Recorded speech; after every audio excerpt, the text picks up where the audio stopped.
Bienvenidos a Nueva Acrópolis y a este tema que vamos a desarrollar ahora dentro de este ciclo sobre la sabiduría viva del Antiguo Egipto y donde vamos a ver este tema, cómo convertirse en un sabio. Cuando pusimos el título, unos amigos se rieron, ¿no? Cómo uno se puede convertir en un sabio en una charla, y obviamente no podemos convertirnos en sabios en una charla. Y la idea es entender qué significaba la sabiduría para un egipcio, porque hoy día nosotros manejamos los conceptos de otra manera.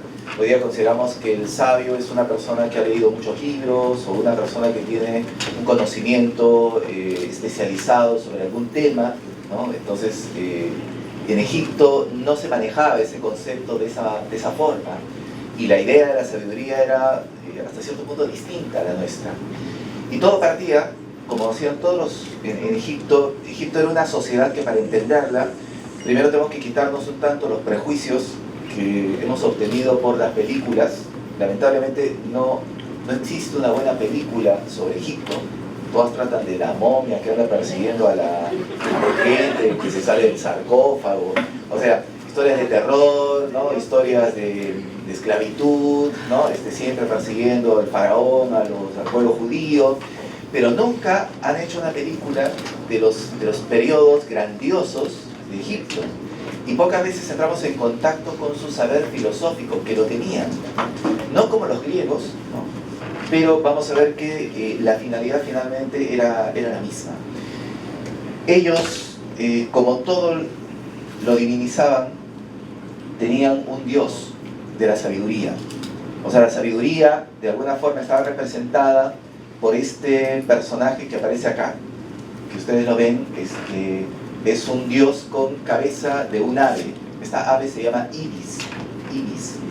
Es un ave que existe en Egipto, ¿no? En el río Nilo, y los egipcios habían tomado como símbolo, porque para ellos eso era un símbolo, no es que adoraban al ave, lo tomaban como símbolo de la sabiduría por una característica. Esta ave tiene la propiedad de que cuando está volando, caza al vuelo, vuela por el río Nilo, y si quiere comer algo, es tan preciso su pico que en un solo toque, ¿no?, captura a la presa. O sea, no está haciendo varios intentos. Y ellos consideraban que una facultad del ser humano y del sabio es que no se equivoca. Cuando va a hacer algo, cuando va a tomar algo, cuando va a elegir, no hay error. No extiende la mano, no hace todo un esfuerzo y al final no obtiene nada.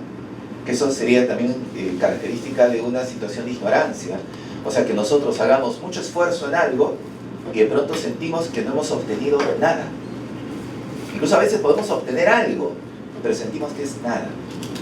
A veces en algunos proyectos, actividades, ¿no?, obtuvimos el logro material, pero no el logro espiritual, y sentimos que no tenemos nada, ¿no? A veces podemos tener una profesión, podemos tener dinero, podemos tener un bien material, pero es como que no dimos en el blanco, no dice, esto no era, yo pensé que eso era lo que buscaba y resulta que no. Entonces el ibis tenía esa facultad de dar en el blanco. Y además el ibis se comía los huevos de los cocodrilos. Los cocodrilos, cuando colocaban sus huevos, sus crías, el ibis se alimentaba de ello.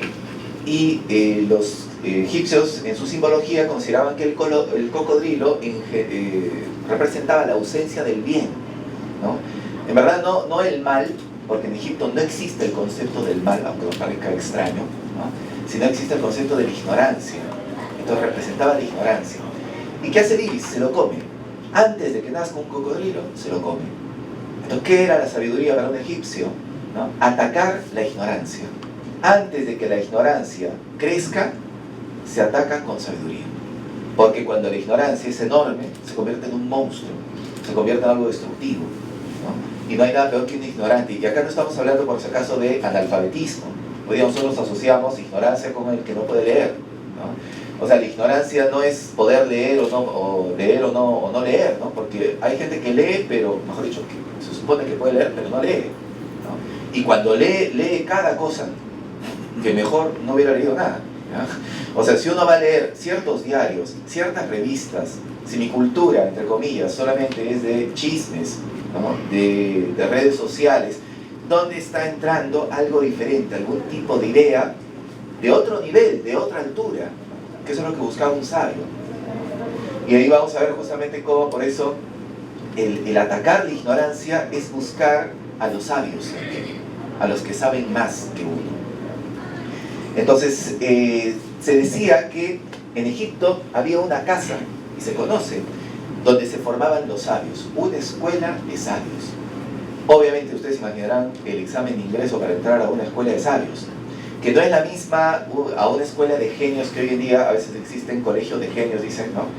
Chicos, ¿no? Jóvenes con una habilidad extraordinaria, hacen cálculos matemáticos, se aprenden un libro en un ratito. Para los egipcios eso no es sabiduría, esa es habilidad, ¿no? Es como un malabarismo, ¿no? Un malabarismo mental, ¿no? O sea, porque ¿qué gano haciendo sumas rápidas si a la larga no resuelvo mis problemas con facilidad? Es más, hay gente que tiene habilidades de esa naturaleza y tiene muchísimos problemas personales. Se pelea con todo el mundo, nadie me entiende, soy un incomprendido, ¿no? Cosas que no corresponderían a un sabio, ¿no? O, en el peor de los casos, la soberbia, la arrogancia, ¿no? O sea, si yo me educo en una escuela de genios, imagínense, ¿no? O sea, ¿quién me va a enseñar, no? ¿Quién es el profesor? ¿No? O sea, mínimo que tiene que ser de genio, ¿no? Más genio que yo, ¿no? Para que me enseñe. Porque la arrogancia es terrible. Y hay gente que ni siquiera tiene esas cualidades, pero se las cree, ¿no? Y piensa que nadie le puede enseñar. Entonces, existía una escuela que tampoco se llamaba escuela de sabiduría, sino se llamaba la escuela o la casa de la vida. La casa de la vida, en egipcio, se dice Per-Ankh, ¿no? Per-Ankh. Y el jeroglífico es este cuadrado significa casa, significa hogar, ¿ya? Y este símbolo, que es uno de los símbolos más conocidos en el antiguo Egipto, es un jeroglífico, significa vida, ¿ya? Más o menos. En egipcio se decía Ankh, ¿no? Per-Ankh. Y así decía, la casa de la vida. ¿Y por qué decía la casa de la vida? Para los egipcios la vida no era solamente la vida física. Para nosotros estar vivo es estar vivo biológicamente. Así, uy, felizmente está vivo, ¿no? Sí, hay gente que está biológicamente viva, pero interiormente muerta. O sea, no tiene vida interior, no tiene vida intelectual, no tiene vida activa por adentro. Se mueve por afuera, pero se mueve poco por dentro. Una persona perezosa para pensar es como que no tuviese vida. Oye, ¿tú qué piensas de este problema? No, la verdad no pienso. O sea, la verdad flojera, ¿no? O sea, la pereza es una forma de muerte, de adormecimiento, de pasividad. Entonces, para un egipcio estar vivo es estar con una especie de actividad interior, ¿no? Pero no desbordada, pero sí un gran ánimo que hace que uno siempre esté bien, pese a las situaciones, siempre con un afán de querer aprender, de querer descubrir cosas. Entonces, uno para integrar la casa de la vida tenía que pasar una serie de pruebas que bueno, eran de todo tipo, pero sobre todo pruebas de tipo moral. Por ejemplo, medían la paciencia, medían la dedicación. Había gente que pedía entrar a la casa de la vida y le decían, no, es como que uno va y toca la puerta, ¿no? Quiero entrar a la casa de la vida, quiero formar parte de esto. Ya, muy bien, espérate un ratito, eran varios días, ¿no? Querían ver si la persona esperaba o si a la hora se iba. Querían desechar al impaciente, al curioso, ¿no? Era una prueba moral, una reacción moral. ¿Qué haces, ¿no? cuando nos ponen ante esa situación? Porque a veces cuando nos ponen ante situaciones de los exámenes que a uno le suelen tomar en cualquier centro de trabajo, centro de estudios, son pruebas totalmente artificiales, ¿no? Dice, usted, cuando le gritan, ¿usted responde gritando? No, por supuesto, hay que responder que no. ¿Por qué? Porque quiero el trabajo, quiero el puesto, quiero que me aprueben, ¿no? ¿Usted sería capaz de ir, coger una pistola y dispararle a un amigo? No, de ninguna manera. O sea, pero uno lo dice para quedar bien, ¿no? O en un trabajo, ¿usted soporta trabajo bajo presión? Ningún problema, trabajo bajo presión y con buena... Y no es verdad. Uno llega a su casa y se desquita con toda la familia. Entonces, decimos cosas que a veces uno incluso cree que es cierto, pero como no nos prueba moralmente, no sabemos si es cierto o no. En estas escuelas de la vida a uno le hacían, eran tan sabios que sabían probar realmente las reacciones de las personas. Cómo eres ante la situación en que te cierran la puerta, en que te dicen que esperes, cuánto esperas, cuánto insistes, ¿no? ¿Tienes el suficiente carácter para volver a tocar? ¿No? ¿Cómo actúas cuando hay una adversidad? Y bueno, y entraban desde muy jóvenes. Y de acá, de la casa de la vida, salían los ministros, los funcionarios, los escribas, los visires, los faraones. Ahí se formaban. O sea, el que pretendía en algún momento de su vida, ¿no?, asumir algún tipo de responsabilidad, tenía que entrar en la casa de la vida. Pero no era un lugar que reunía a un montón de ambiciosos de poder, ¿no? Para ser faraón, listo, ahí entro, porque ser faraón en Egipto no es como ahora uno puede pensar, quiero ser presidente, ¿no? Si a un egipcio se le proponía, oye, no quisiera ser faraón, se hubiera reído de nosotros, ¿no? O sea, me estás tomando el pelo. O sea, es como que me dijeran, oye, ¿no quieres ser Einstein? ¿No? ¿Dónde hay que estudiar? O sea, no es algo que a uno le puedan ofrecer. ¿No quisiera ser Mozart? Sí, claro, ¿qué hay que hacer? ¿Cuánto? Miren, 5 años tú haces... Por más, hay gente que estudia toda su vida en una escuela de música, jamás compone nada. Jamás. Y jamás tocará como un Beethoven. Jamás, por más que practique todos los días, ¿no? ¿Por qué? Porque somos diferentes. Hay cosas que uno trae y hay cosas que no se pueden alterar, que no se pueden cambiar. Pero decían los egipcios que hay algo que sí uno puede cambiar, ¿no?, que uno puede mejorar. Hay una expresión que lo tengo acá, que decía,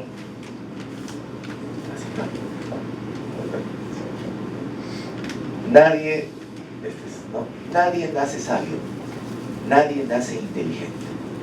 ¿Ya? Este es un visir que se llama Tahotep. Nadie nace sabio, nadie nace inteligente. O sea, de alguna forma todos nacemos con una serie de carencias. Acá ellos ya partían, ¿no?, al mismo estilo griego, de que solo sé que nada sé. Si yo no parto de esa ignorancia, de esa sana ignorancia, reconocer que hay cosas que tengo que aprender, no me pongo en la disposición de aprender. Porque para aprender hay que tener una disposición de ánimo. Alguna vez todos hemos tenido algún curso que no nos gusta, uno o varios cursos. Imagínense que a uno no le gustaba matemática. Y cuando a uno no le gusta el curso de matemática, ¿qué pasa cuando entra el profesor de matemática?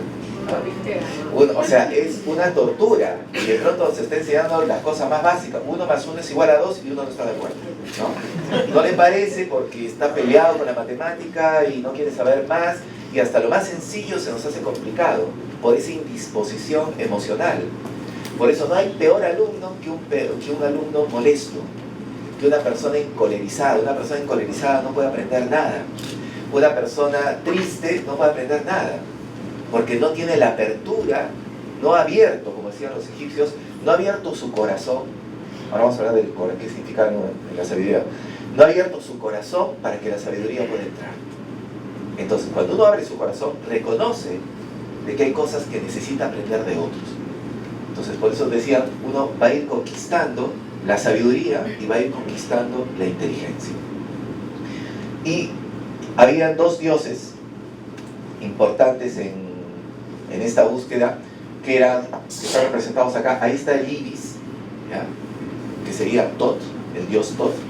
Y hay una imagen acá, no sé si la notan, una imagen pequeña, que era su esposa, ¿ya? Entonces, la esposa de la sabiduría es la justicia, ¿ya?, y se llamaba Maat. Ellos conforman una pareja. En las mitologías, cuando hay 2 esposos, en verdad no nos están narrando la historia de personajes ilusorios, nos están hablando de 2 conceptos, de 2 ideales. En este caso es la sabiduría y la justicia. Y ambos estaban unidos. El hombre sabio, por naturaleza, es un hombre justo. Los egipcios decían, lleva a Maat, ¿no?, que ese era el nombre, como ellos designaban, a Maat en su corazón. Ahora, para los egipcios la justicia tenía un concepto mucho más amplio de lo que era justicia. La justicia era verdad, ¿no? Además de justicia, ¿no?, como podemos entenderlo, también era la idea de la verdad. El que no es veraz no es justo, ¿no? El que engaña no es justo. El que disimula no es justo. Maat es mostrar lo mejor. La justicia es mostrar el contenido, lo más esencial que uno tiene. Una persona, cuando es auténtica, muestra su verdadera esencia. Pero ojo, la verdadera esencia, decían los egipcios, no es mostrar lo peor. Porque a veces decimos, no, sí, yo soy así, puro Maat, ¿no? Soy pura esencia, me muestro todo, ¿no? Muestro todo lo que siento. Siento odio, lo muestro. Siento cólera, lo muestro. Siento celos, lo publico. O sea, no es que los egipcios dirían, eso no eres tú. O sea, tú no eres ni los celos, ni el odio, ni el resentimiento. Esa es la ignorancia que se te ha pegado y no logras reconocer lo que está detrás. Lo que está detrás tiene otro tipo de valor. Entonces, para ellos lo auténtico es cuando se muestra la esencia de cada persona. Y eso creo que nos pasa cuando uno logra descubrir a una persona y nos muestra su rostro, ¿no? Su aspecto, su rostro espiritual más interior, más humano, más bello. Uno dice, oye, yo que pensé que esa persona era terrible y ahora la he conocido. Porque nuestro primer contacto con la persona siempre es superficial, ¿no? Ay, mira, ¿qué tal? Uy, no, con esa cara no quiero conocer a esa persona. O sea, ya bloqueamos, ¿no? Y a veces uno descubre, oye, era encantador esa persona, era otro ser humano, no me di cuenta. O sea, tuve que atravesar la barrera de la apariencia para recién encontrarme con el verdadero ser humano que está detrás. Entonces los egipcios decían, cuando uno entra en contacto con eso, ¿no?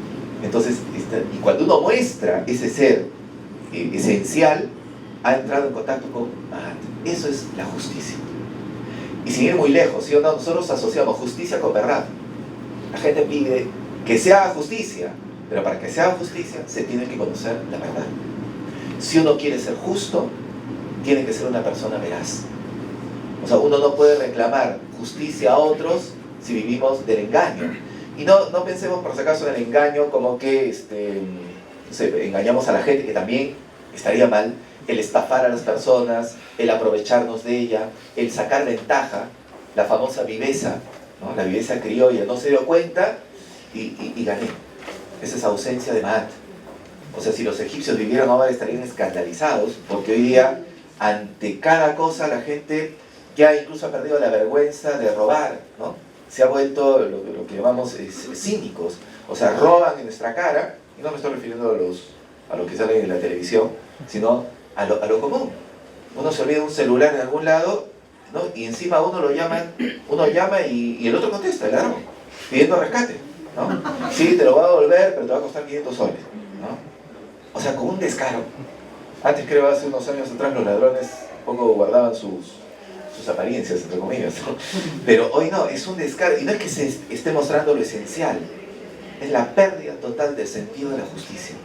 Y nosotros mismos a veces, cuando nos encolerizamos ante algo y decimos, ¿no? Qué cólera, ¿no? Que sufre esa persona, que la metan presa, ¿no? Y que padezca ahí, que se muera en la cárcel.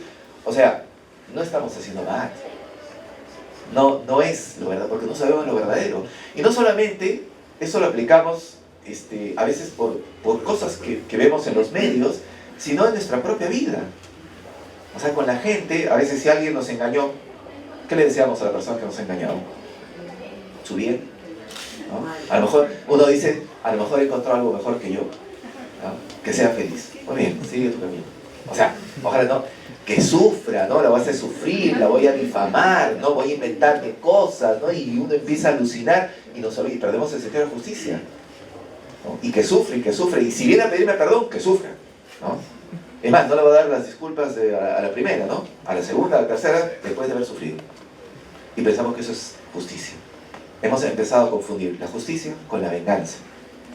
Como a veces tenemos frustraciones, descargamos sobre las personas ese dolor que tenemos.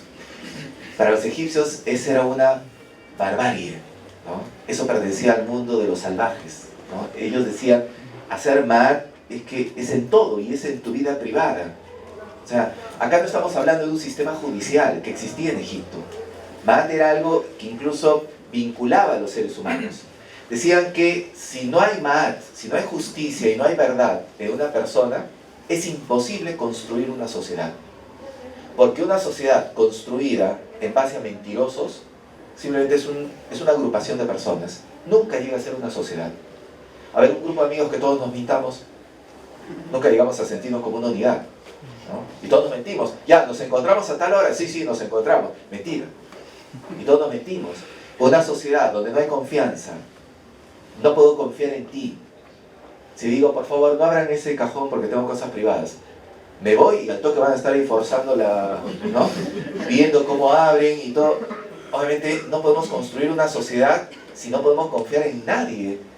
Acuérdense, por ejemplo, en Egipto lograron erradicar cosas que también acá hicieron impresionante, el imperio de los incas, ¿no?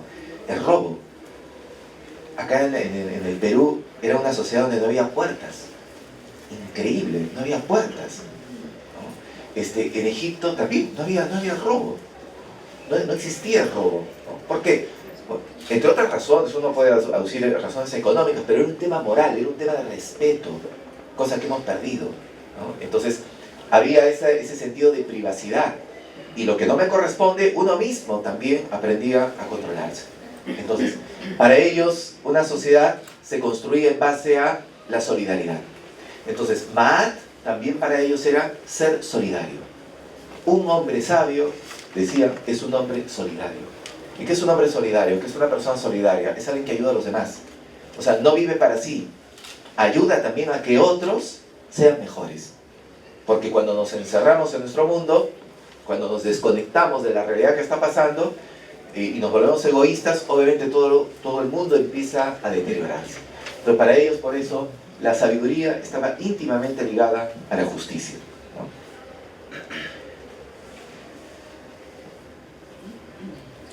¿Y qué decían? ¿De qué era finalmente, ¿no? Y si podemos sintetizar, ¿qué cosa era la sabiduría? Decían, la sabiduría es la conciencia de las realidades espirituales. Para los egipcios existían dos mundos. Este mundo que nosotros vemos y un mundo que no se ve, ¿no? Un mundo metafísico, un mundo espiritual, ¿no? Entonces, el ser humano vive en esos dos mundos. Como ahora, por ejemplo, nosotros estamos físicamente acá, pero nuestras emociones, nuestros pensamientos, nuestra vida espiritual está en un plano, en una dimensión que nosotros no vemos. Pero son realidades, ¿no?, que coexisten. Cuando uno conoce cómo se mueven esas realidades espirituales, ¿no?, es cuando realmente se convierte en un sabio. Un médico que conoce perfectamente la estructura de una persona, ¿conocerá cómo es la persona? O sea, conocerá nuestro corazón, ¿no? Yo, para que alguien me conozca, no le mando mi radiografía, ¿no? Mira, por favor, ¿quieres ver cómo está mi corazón? Ahí te mando la... O sea, podrás sacar la conclusión material, pero no de lo que está ocurriendo en el corazón del ser humano. Entonces, penetrar en esas realidades espirituales requería toda una serie de instrucciones, toda una preparación. Entonces, en Egipto existía, ¿no?, cuando uno alcanzaba cierto nivel de sabiduría, lo que llamaban iniciación. Uno se convertía en un iniciado. Y un iniciado era una persona, digamos, que era aceptada por un grupo de sabios mayores que él. Porque ahí se aceptaba de que siempre podía haber gente que era mejor que uno, gente que era más sabia que uno. No consideraban de que todos podían ser iguales. Ese concepto de igualdad que nosotros hoy día manejamos, y que manejamos en la teoría, en el papel, porque en la práctica basta que nos demos una mirada entre nosotros, nos damos cuenta que no somos iguales por ningún lado. No somos iguales ni cómo pensamos, ni cómo valoramos, ni cómo tomamos las decisiones, ¿no? Entonces, ellos reconocían eso y sabían que había gente que estaba por encima. Incluso siendo uno sabio, había un sabio que estaba por encima de él. Y eso es lo que ellos llamaban iniciados. Y estos iniciados los preparaban para llevarlos a un nivel cada vez más alto. Y el que llegaba a los grados más elevados de estas iniciaciones, entre ellos surgía el futuro faraón. O sea, el proceso político, digamos, en Egipto era por un tema de evolución, por un tema de vivencia de realidades espirituales, no por un tema de elección, porque el ideal era de que el más sabio pueda gobernar, ¿no?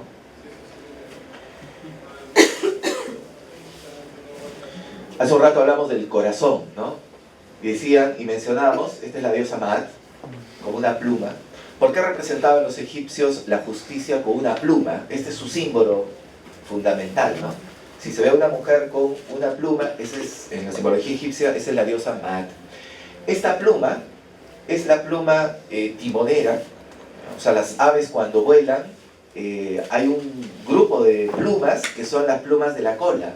que son las que guían el vuelo, ¿no? Dirigen el vuelo. Entonces, para los egipcios usaban esa simbología. ¿Qué cosa es la justicia? Es dirigir tu camino. Es lo que guía tus acciones. ¿Cuál debería ser lo que rija nuestra conducta, nuestros pensamientos, nuestras emociones? La justicia. Pensar justo, ¿no? Sentir con justicia, esa es la guía en general, ¿no? Y ellos decían, hay que abrir un espacio para que Maat habite en el corazón de la persona. ¿Qué cosa era el corazón para los egipcios? El corazón para ellos era algo muy específico, era el conjunto de las emociones y de los pensamientos. Y decían que el corazón no era este corazón físico, sino que era un corazón metafísico.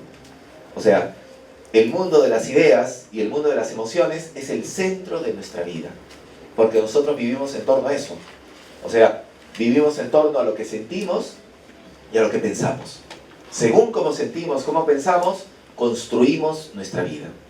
Entonces, un aspecto importante de ellos era revisar cómo estamos sintiendo, cómo van nuestras emociones, cómo van nuestros pensamientos, ¿no? Y ellos consideraban que las emociones y los pensamientos, como es algo que uno no lo ve, porque nosotros vemos los cuerpos, pero no vemos las emociones, es algo que se puede descontrolar, algo que se puede extraviar. Por ejemplo, ahora que estamos sentados, uno puede estar extraviado mentalmente, pero sentado y viendo, ¿no? Bueno, se nota siempre un poco el extravío de ¿no? de la persona. Y uno puede estar como viendo, pero no está. Hasta moviendo la cabeza, pero no está, ¿no? O sea, se dan esos extravíos. Es como que uno no estuviese presente, ¿no? Ni participa de lo que está ocurriendo.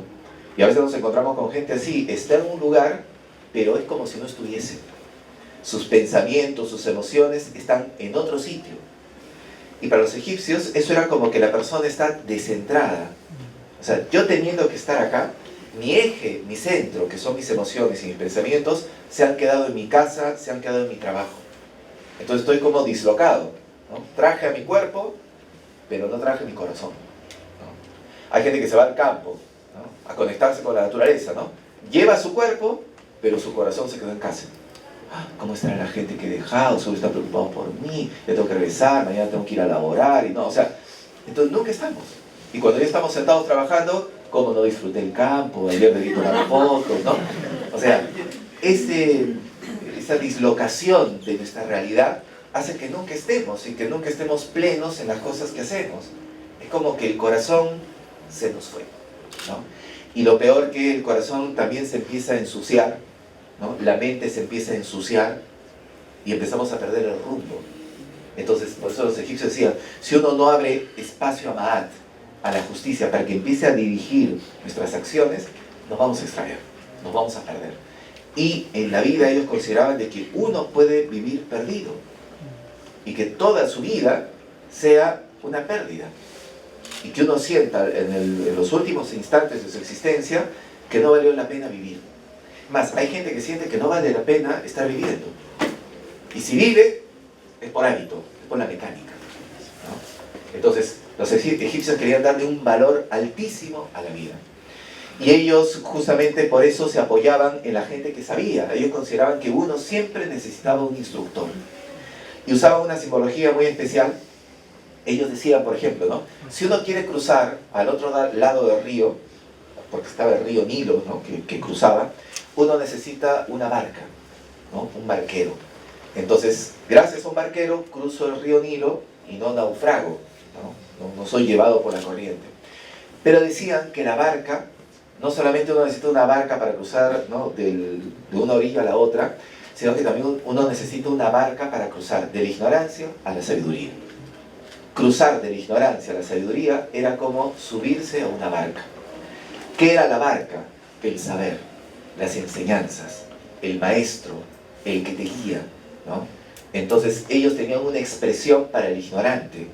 La persona que no sabía lo llamaban sin barca, ¿no? La persona sin barca ellos lo veían digamos, con piedad, ¿no? Porque era la pobre persona, no solamente era una persona pobre materialmente, sino que era una persona que no tenía quien le enseñe. Y para un egipcio, vivir en esa orfandad, que nadie te enseñe, era la peor de las desgracias. Era vivir sin barca, ¿no? Y así como uno no podía cruzar al otro lado del río, ¿cómo vas a cruzar la existencia?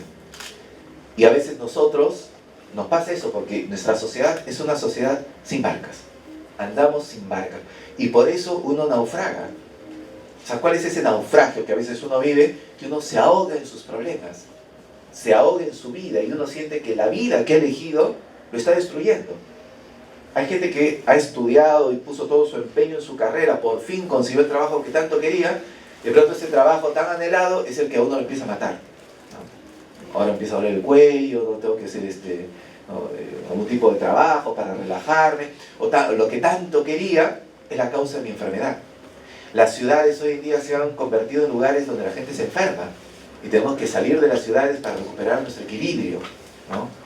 ¿Por qué? O sea, estamos construyendo una sociedad de gente que no tiene solidaridad, que gente que no nos quiere ayudar, que si uno le pide un consejo a alguien, se ríe, ¿no? Si uno hace una pregunta filosófica, se ríe. Oye, tú te has puesto a preguntar sobre el sentido de la vida, ¿no? Y el otro piensa que uno ha bebido, ha fumado, ha tomado, ¿no? Que no hay... ¿Cómo vamos a hacer preguntas de esa naturaleza, ¿no? Que para qué estás pensando eso, que hay que pasarla bien. O sea, tanto que todo se iba siempre por un lado superficial. Y en el fondo todos sabemos que es una realidad más profunda. Pero a veces hay como un temor de querer profundizar en esos aspectos. Entonces, abrir el corazón significa ponerse en esa disposición, dejar de lado la arrogancia, la vanidad, para empezar a escuchar, para dejar de vivir sin barcas y no naufragar. Para los egipcios por eso era importante que el ser humano alcance lo que se ha propuesto. Y por eso la filosofía egipcia es tan actual, porque muchas veces hacemos cosas, pero no alcanzamos lo que nos hemos propuesto en la vida, cosas que no nos llenan completamente. ¿Cuál era la misión del sabio, ¿no? La misión del sabio, decía, era orientar a los hombres hacia la luz, ¿no? Entonces, ¿qué es orientar a los hombres hacia la luz, ¿no? ¿Qué se referían ellos con la luz, ¿no? Incluso este término, alguna vez hemos escuchado a lo mejor de alguien que tiene mucha sabiduría, decimos, es un iluminado, ¿no? El término inteligencia en sánscrito, ¿no? Que es la antigua lengua de la India, se dice But, que significa luz. Y aún nosotros seguimos utilizando la expresión de que, uy, se me encendió el foquito, ¿no? Ya, acorde con los tiempos modernos, ¿no? Antes era la luz o el fuego o la llama. Hoy decimos, se me encendió, y de verdad uno siente que se clarificó algo. O sea, como que irrumpió algo, ¿no? Pero lamentablemente eso nos ocurre cada cierto tiempo, ¿no? Pero justamente lo que buscaban los sabios es orientar a las personas hacia la luz, llevar al ser humano a ser un ser luminoso, porque están de los dos lados, están los luminosos y están los oscuros. En varias mitologías se ha expresado esto, ¿no? La lucha entre la luz y la oscuridad, hasta en películas modernas, ¿no? El lado oscuro, ¿no? En la Guerra de las Galaxias, ¿no? El lado luminoso, esa batalla, y que uno puede caer en el lado oscuro, y esa es una realidad. O sea, no solamente es una película, es una realidad. Hay gente que cae del lado oscuro. Y se nota porque se le oscurece todo. Su expresión, ¿no? Su semblante, su mirada. Y se nota cuando una persona está luminosa. Más, a veces cuando una persona está plena por alguna buena noticia, decimos, está radiante. ¿Qué es radiante? ¿No? Es que emana luz, ¿no? Y si nos damos cuenta, radiante lo asociamos con el término de radiación, pero en esa palabra está el nombre de un dios egipcio que se llama Ra, el dios Ra. Está radiante, es irradiar la luz de Ra, ¿no? Que es la luz del espíritu. Entonces la persona radiante está así, ¿no? Físicamente está igual, pero tiene un algo que viene de otra dimensión, que se trasluce a través de su rostro, de su mirada, que es como que está iluminada por dentro. Y también cuando se ensombrece es sombrío y uno siente, o sea, uno ve y uno siente. Entonces, hay realmente ese lado oscuro. Por eso la sabiduría es sacarnos de la oscuridad, llevarnos hacia un mundo luminoso. Y la otra misión de los sabios, del sabio, era pasar del estado de limitación individual al estado de comunión con lo universal. ¿Qué significa esto, no? Dejar de ser individualistas y ser colectivos, ¿no? O sea, el individualista es el que solamente quiere sobrevivir él, en todos los sentidos. El ser humano colectivo, el interés del grupo, vive en función de los otros. o sea, en términos actuales diríamos, tiene así como mentalidad de equipo, ¿ya? O sea, no quiere hacer las cosas y él quiere ganar y no importa lo que ocurre con el resto, ¿no? O ganamos todos o perdemos todos. O sea, asumimos una responsabilidad común. Imagínense que como peruanos hagamos eso. Lamentablemente, solamente cuando el Perú gana, ahí sí nos sentimos todos peruanos, ¿no? Unidos, ¿no? Cuando pierde, todo el mundo empieza, ¿no?, a separarse. O sea, no sabemos actuar ante una derrota, ¿no? Y hay algo interesante que decían, ¿no?, justamente los egipcios. ¿Cómo uno logra? ¿Cuál es uno de los caminos para convertirse en un sabio? ¿Qué se aprendía en la casa de la vida? ¿Saben qué se aprendía en la casa de la vida? El arte.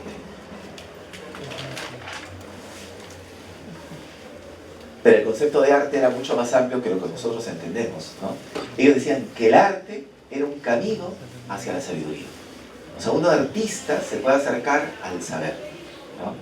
Entonces, ¿cómo se practicaba el arte en estas escuelas de la vida, ¿no? Para ellos, todas sus actividades, ¿no?, se convertían en una obra de arte. Todo lo que hacían. Arte era la arquitectura, arte era el escribir jeroglíficos, el tallar imágenes, el componer música, ¿no?, el transcribir textos. La escritura jeroglífica no es que uno pueda escribirlo. Hoy nosotros escribimos y nadie nos dice nada de lo que escribimos. Cuando escribimos, ya, porque hoy ya hasta hemos perdido el pulso. Es como un cirujano que ya se le va, imagínense que se le va el corte, ¿no? ¿Ya? Dice, uy, disculpa, ¿no? O sea, o un dentista que se le va, ¿no? O sea, uno no iría. Hemos perdido el pulso de algo básico, que es escribir.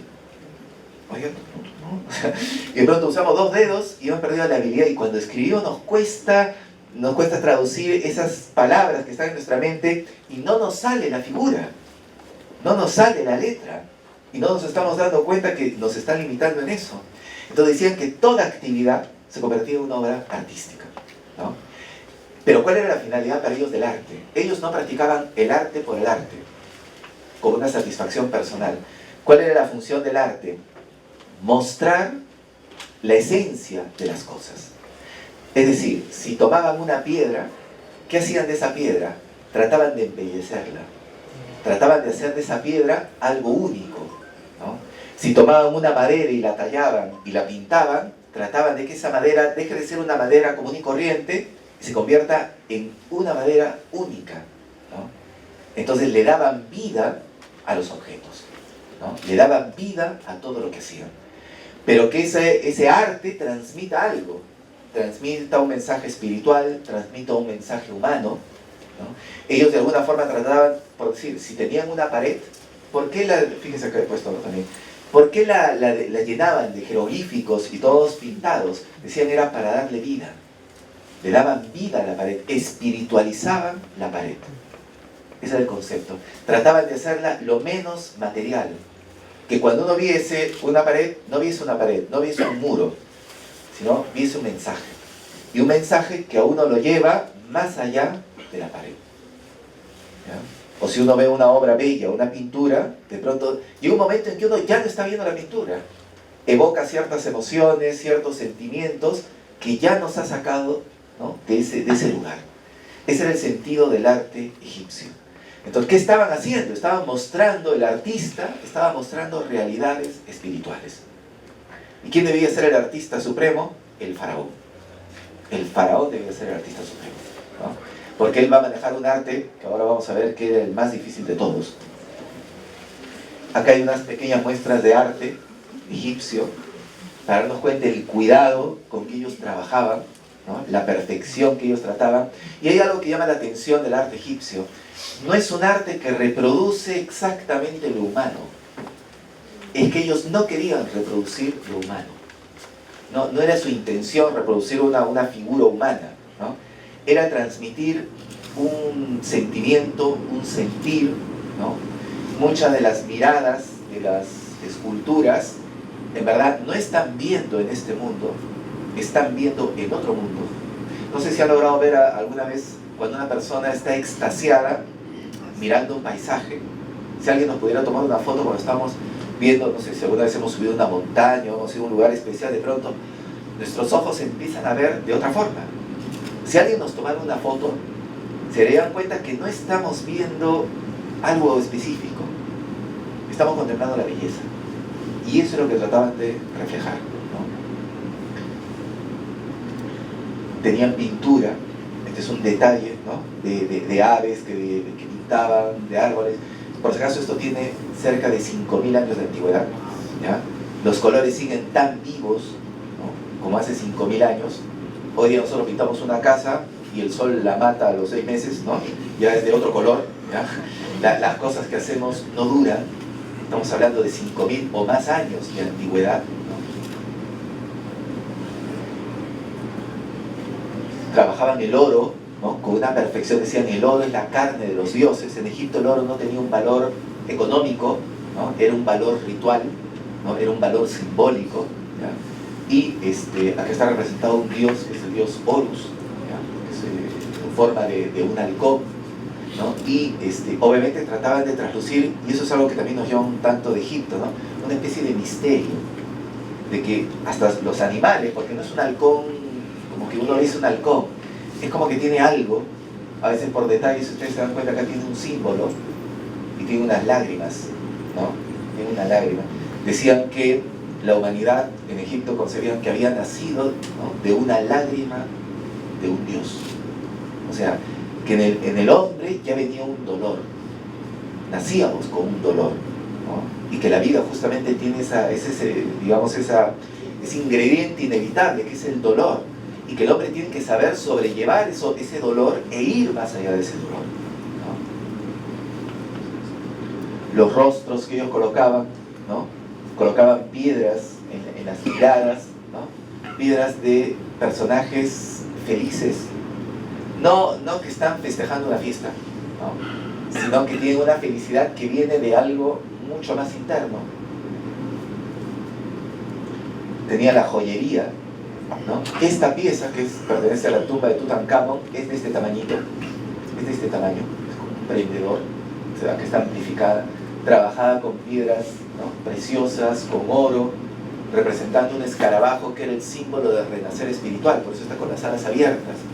Estos personajes o estos símbolos, cuando aparecen con las alas abiertas, normalmente simbolizan renovación, elevación.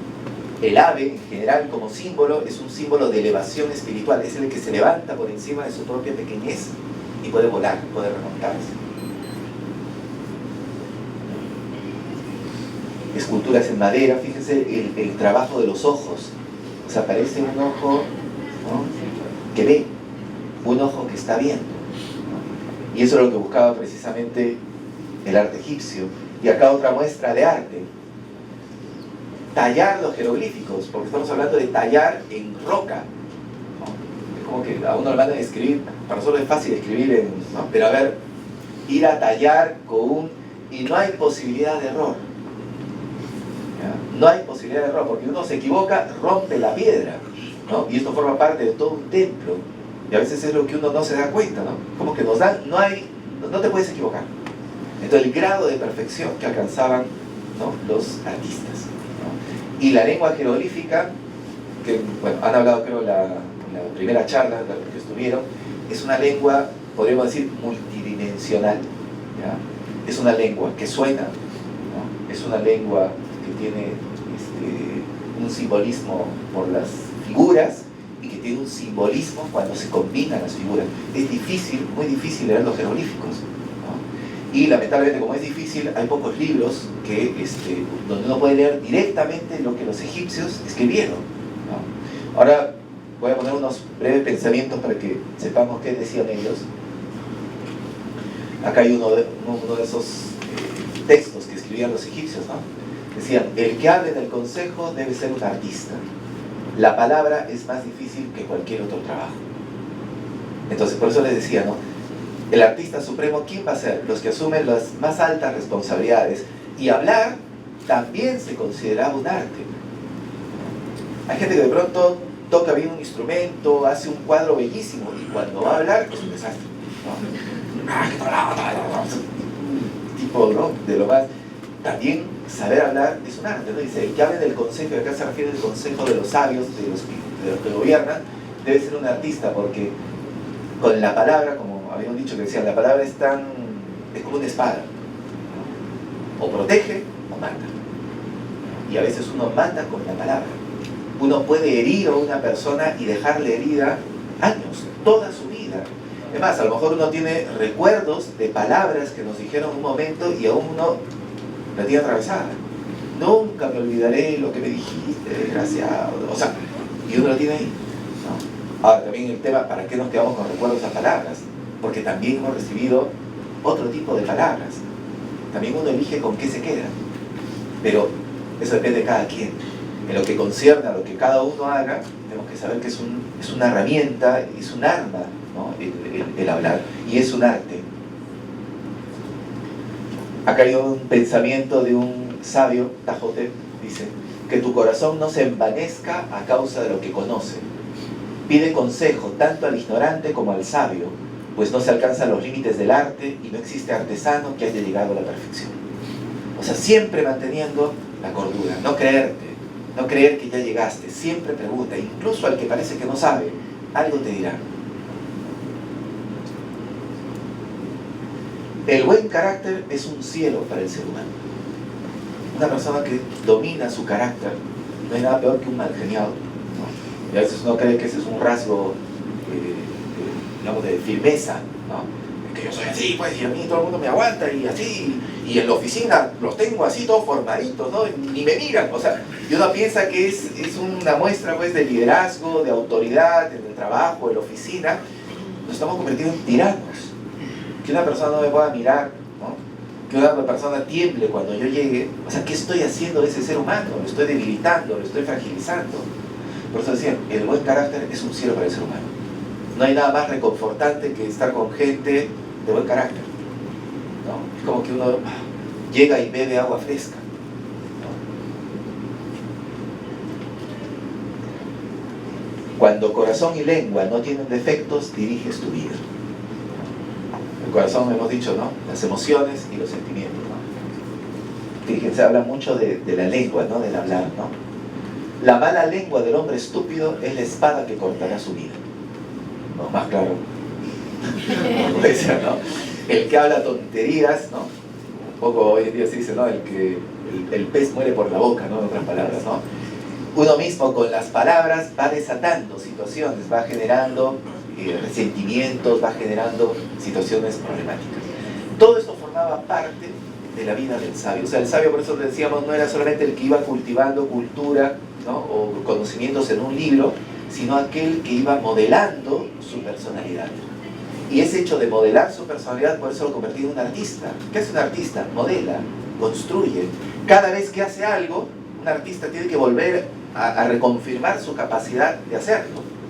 Una persona que danza, no basta que dance una vez, ¿no? La siguiente vez que dance tendrá que demostrar su maestría, o el que toca un instrumento, ¿no? O sea, el que tocó mal la segunda vez no sirve de consuelo la primera vez. Ah, hoy ya toqué mal, pero la otra vez toqué súper, ¿no? O sea, ¿de qué sirve si no lo puedo mantener? Y para cerrar, quiero leerles un pensamiento, pues también de estos textos. ¿Saben? Estos textos están en las estelas, están en las pirámides, están en las columnas, están en los papiros, están en los sarcófagos. Los libros de los egipcios estaban en todas partes. Y miren la descripción del sabio. ¿Cómo sería el sabio? Dice: soy un silencioso frente al colérico, un hombre paciente con el ignorante. Soy un ser tranquilo, libre de excitación, que conoce lo que debe suceder y lo aguarda serenamente. Soy el que expresa en las situaciones conflictivas y el que conoce, para mejor evitarlas, las palabras que provocan la cólera. Fíjese, no soy el que expresa en situaciones conflictivas, ¿no?, las palabras, ¿no?, necesarias para evitar la cólera. A veces uno conoce las palabras para producir más cólera, pero ¿cuáles son las palabras exactas para que no haya? Tengo el dominio de mí mismo, soy amable y amistoso, apaciguo al que llora con palabras de consuelo. Tengo el rostro luminoso para quien me implora, realizo actos útiles para mi semejante.